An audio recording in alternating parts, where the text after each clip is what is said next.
habang naglalakad ako, dala-dala ko itong requirements ni nanay. Manghihingi po ako ng tulong kay Dr. Helen Tan. Saka tatry po nating manghingi sa Office of the Mayor dito sa Pulisan, Quezon. Ayan po.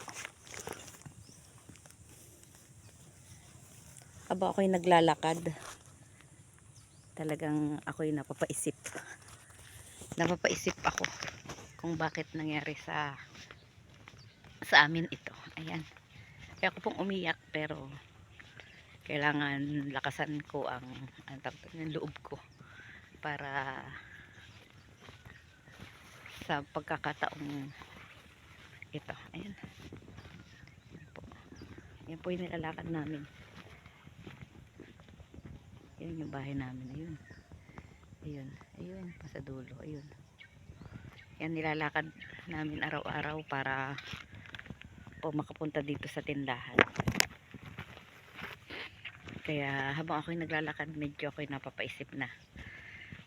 Talagang pag ikay may sakit ay talagang napakahirap, lalo na ang sakit ng iyong ina ay ganon. Medyo pag nakita ko talaga ako'y napapaiyak. Pero alam ko lalaban kami, lalaban si nanay. Ayan. Siya po ngayon ay wala ng buhok, nautay-utay na kumakalbo, pero darating ang araw at gagaling siya. Yan po, medyo malayo-layo pa yung aking lalakarin, pero naisip ko sa bawat takbo, ayan, marami naman pong tumutulong sa akin, kaya po sa mga kaklase ko na tumutulong, ayan po, lahat po yan po ay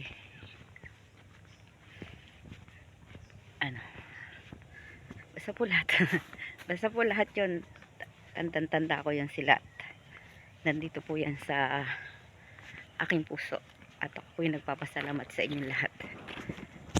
Maraming salamat po.